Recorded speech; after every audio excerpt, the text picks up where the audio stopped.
pour nous, la lune de miel, pour moi, la lune de miel, c'est la complicité, c'est la paix, c'est la quiétude. Voilà. Pour moi, c'est ça la lune de miel. C'est ça. Hein? Je prends plaisir à rentrer chez moi. Je prends plaisir à être avec ma femme. C'est pas un boulet. Je prends plaisir à voyager avec ma femme. Et pour moi, je ne crois vraiment pas que ce soit un acquis. Surtout après 22 ans, je pense que pour beaucoup de gens, il y a une monotonie qui s'installe. Et moi, je ne le sens pas du tout. Tu vois? En fait, quand je parle de lune de miel, je parle surtout de paix. Chez moi, ma maison était un havre de paix. Et la Bible dit, hein, la Bible dit que mieux vaut pour un homme habiter à l'angle d'un toit que de partager la demeure d'une femme querelleuse. Et il n'y a rien de pire pour un homme qu'une maison avec une femme querelleuse. Donc tu sais que dès que tu vas arriver, ça va être bille électrique. Et moi j'ai la paix. Et pour moi c'est juste waouh. C'est ce que j'allais dire en fait, la lune de miel dans le sens où on ne se prend pas la tête. On est très très simple, on n'est pas des gens compliqués. On privilégie la paix, on ne va pas chipoter sur des choses. On est vraiment, en fait, on parle, on échange, mais vraiment le climat. Voilà, c'est-à-dire qu'on n'est pas des gens compliqués. Toi, tu n'es pas compliqué, moi non plus. Non, je ne suis pas compliqué d'aider. Voilà. Mais quand même, ce qui nous a aidés, c'est qu'il y a quand même eu des moments où je t'énervais. Parce qu'en fait, la vérité, quand on dit lune de miel, c'est quand même important. Lune de miel, ça ne veut pas dire qu'il n'y a pas eu de friction, il n'y a pas eu de tension. Non, parce qu'il faut être honnête, il y en a eu, je crois qu'il y en a eu. Mais nous, la force qu'on a eue, c'était la communication. Et puis, le fait d'être attaché à Dieu, le fait d'être attaché au Seigneur, quand il fallait mourir à moi-même, par amour pour Dieu, j'étais prêt pour garder ma communion avec Dieu. Il y a des choses que j'étais prêt à faire et qui rendaient la chose, l'obéissance simple. En fait, ce que j'essaie de dire, c'est que, parce que moi, quand je dis aux gens lune de miel, ils pensent que ça veut dire qu'il n'y a pas eu de problème. Il y avait une communication. Parce que, bon, quand on se marie, quand même, les hommes et les femmes, on n'a pas les mêmes habitudes, quoi. Non. OK? L'homme a des besoins, la femme a des besoins, tu vois. Et la plupart des besoins de l'homme, mais la plupart des femmes, vous êtes comme ça, quoi. C'est pas oui, compliqué. on est différents, hein, c'est sûr. On est différents. Mais en fait, le simple fait de oui, mais attends, mais donnons l'exemple de ces différences-là, tu vois. Quand on est marié, l'homme a besoin, on l'enseigne, l'homme a besoin la femme a besoin de conversation, l'homme a besoin de copulation et tout ça. Et moi, j'ai rarement, enfin, quand je fais des conseils, je réalise qu'il y a beaucoup de femmes, ça je vois ça en entretien, qui en fait ne sont pas sensibles aux besoins copulation de l'homme. Alors je reconnais aussi qu'il y a la plupart, beaucoup d'hommes ne connaissent même pas le besoin de l'homme en fait. Oui, ben elles ne se rendent pas compte que c'est un besoin. Voilà, en fait. c'est ça. Beaucoup de femmes pensent que c'est juste un désir. Elles ne se rendent pas compte que c'est un besoin. Tu vois. Et donc, elles ne font pas exprès. Mais c'est important pour nous de comprendre qu'en fait, vous ne faites pas exprès. Donc, on va te dire, moi je suis fatigué, je vais dormir.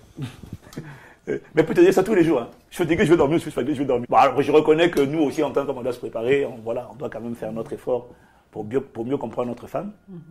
Mais moi, ce que je voulais dire, c'est que je me rappelle quand même de ces épisodes-là où, à un moment donné, parce qu'au début, on ne dit rien, on encaisse, et puis à un moment donné, je m'approche, écoute là, écoute.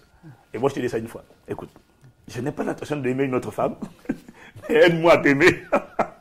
Aide-moi à rester attaché à ma femme. Ce qui est bien avec toi, c'est que tu es franc. C'est vrai. Donc, quand tu penses à un truc, tu vas le dire, voilà. Tu ne vas pas tourner autour du pot, tu vas dire des choses. Voilà. Et il y en a, ils ne disent pas. Et du coup, ils souffrent en silence. Et ça, c'est vrai que moi, j'ai décidé, très tôt dans mon mariage, de dire à ma femme les choses, quand ça me gêne, de lui dire, parce que j'avais décidé que je ne vais pas aller aimer une autre femme.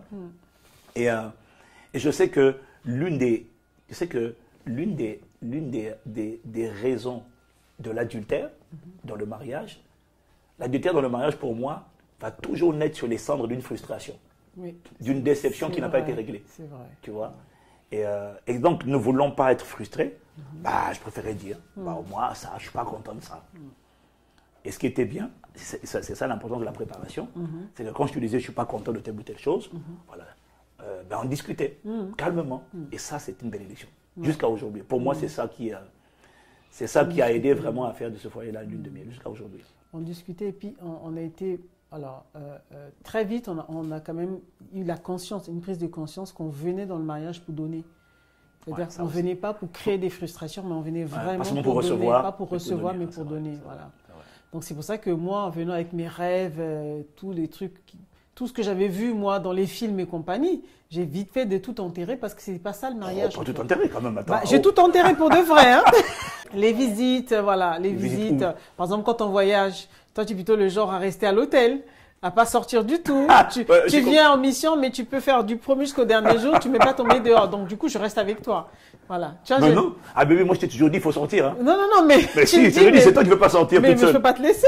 Mais même quand je te trouve les autres, tu ne veux pas sortir. C'est ça le problème. Oui, c'est ça. Donc, miséricorde. Alors qu'avant, moi, j'étais le genre à sortir, visiter, faire la randonnée, faire plein de trucs. Mais en fait, ces genres de choses, j'ai laissé parce que voilà, on est un couple. Donc, du coup, je suivais un peu le rythme. Tu vois, il y a des choses comme ça où, et c'est ça que j'ai appris aussi, c'était aussi la mort à soi. On ne rentre pas pour satisfaire sa chair, mais on vient vraiment pour donner le meilleur de soi-même, pour vraiment donner à l'autre, quoi. Et en donnant, j'ai vu que j'ai beaucoup reçu avec toi, en fait. C'est pas fini. Tu me donnes beaucoup, énormément. Voilà, donc c'est ça aussi. Alléluia. C'est ça, en fait. C'est vrai qu'effectivement, cette rénonciation, la mort à soi, alors beaucoup de femmes auraient vécu ça comme une frustration, disant que c'est pas normal, c'est pas normal. Et comment moi, au quotidien, j'ai pas, au contraire, j'ai tourné ça à mon bénéfice, en fait. Moi, je pense que, en fait, ça dépend de comment on a été préparé et ça dépend de comment on prend les choses. Toujours, la question, c'est toujours de quel point de vue. Qu'est-ce que tu acceptes? En fait, c'est pas trop la chose, c'est comment tu vis les choses. Et moi, j'avais décidé, c'est vraiment une prise de conscience, j'avais décidé jamais je laisserai une situation me transformer moi, me changer ou bien m'enlever la paix. Voilà. Donc, les femmes qui le vivent comme une frustration, peut-être qu'elles se disent que je viens dans le mariage pour puiser quelque chose, pour prendre quelque chose. Oui. Voilà. Mais quand on change de côté, de point de vue, on change de côté carrément, non, je suis venu pour donner, donc je donne. Ouais, mais voilà. Moi, je crois que la personne qui se prend la tête, surtout sur des détails pareils, non, mais je suis désolé, mais pour moi, c'est un des détails. Attends, tu as un homme qui est intègre, un homme qui est loyal, un homme qui est fidèle, un homme qui assume ses responsabilités, et juste parce qu'il n'aime pas le restaurant, bah pour moi, c'est de l'immaturité. Pour moi, ça serait de l'immaturité, parce que ça veut dire que tu t'es marié, mais tu n'acceptes pas l'autre comme il est. Parce que le but du mariage, c'est pas de changer l'autre. Le but du mariage, c'est de, tu as dit, de donner sa vie pour faire réussir un projet. C'est pas de changer l'autre et de le mener à me donner tout ce que je veux. C'est pas ça. Et tu l'as dit toi-même. Tu vois? Ce que la femme demande, c'est l'amour. Bon, après, l'aller au restaurant, si c'est pas la culture de quelqu'un, c'est pas sa culture, quoi. C'est une sorte culturelle. C'est pas l'amour. Si c'était l'amour, il y aurait pas. La plupart des gens vont au restaurant et puis après ils trompent leur femme ou ils trompent leur mari. Ils trompent leur mari. Donc, non, mais pour moi c'est important quand même. En fait, je crois que c'est important de comprendre qu'on ne se marie pas avec quelqu'un pour changer la personne, la transformer en pantin ou en poupée qu'on peut utiliser comme on veut, qui nous donne ce qu'on veut. Pour moi, c'est pas ça le mariage. Pour moi, le mariage, parce que, alors ma femme elle dit qu'elle a renoncé, c'est vrai. Mais moi aussi, j'ai renoncé. Ben oui, tu as renoncé à beaucoup de choses. Bien. Il a renoncé à ne pas dormir avec l'adoration. Je vous assure, moi, j'ai dû renoncer. Moi, je suis quelqu'un, j'aime mes temps de retraite personnelle parce que je dors avec la Bible audio tout le temps. Quand je suis tout seul. Ma femme, elle ne supporte pas le moindre son audio. Donc, pour moi, ça fait 22 ans de mort à soi. Donc quand je quitte la maison, je vais en retraite, je suis heureux, je laisse tourner l'adoration, je laisse tourner la Bible audio, mais ma femme, je ne peux pas, même pas un truc. Tu vois, ça je laisse tourner l'adoration la journée, mais la nuit, quand je dors, il faut silence partout. Silence total. Voilà. C'est une grosse privation. Alléluia. Voilà. Hein, égalité. Sinon, j'ai renoncé à quoi d'autre? Non, en fait, plus que renoncer, en fait, moi, aujourd'hui, je ne compte même pas ce que... En fait, moi, je vois ce que j'ai gagné, en fait. Amen. Moi, je regarde ce que j'ai gagné. Honnêtement, mon panier est rempli, quoi. Je n'imaginais pas vivre ce que je vis. Et donc, franchement, du coup, je ne peux même pas... Voilà. C'est pour ça que quand tu me dis site, mais je sais que j'ai renoncé à beaucoup de choses, mais j'ai du mal. Je ne te parle que du restaurant tout le temps, mais en fait, parce que je n'arrive pas... Je vois plus ce que j'ai gagné que ce que... Amen. Mais pour moi, c'est ça la maturité. Mais tu étais déjà mature à l'époque. Tu n'as pas beaucoup changé de ce côté-là. Moi, j'ai épousé une femme qui avait la tête sur les épaules. J'ai épousé une femme qui était mature, qui était lucide. Je n'ai pas épousé une gamine, en fait. Et pour moi, il y a des revendications qui sont vraiment dignes des gamins. C'est de la gaminerie, c'est... voilà. Tu ne demandes pas ça, je ne te parle plus. Tu n'as jamais été comme ça. Et ce qui fait que j'ai la paix dans mon foyer. Ma femme tu n'as jamais essayé de me changer. Enfin, si, dans certains trucs. Mais il y a des trucs qui sont positifs aussi quand même. Oui. Tu vois? Il y a des Mais choses que j'ai c'était réussi pas à pour te satisfaire dire. des caprices, c'est ça. Voilà. Il y a des choses que j'ai réussi à te dire et puis tu prenais acte.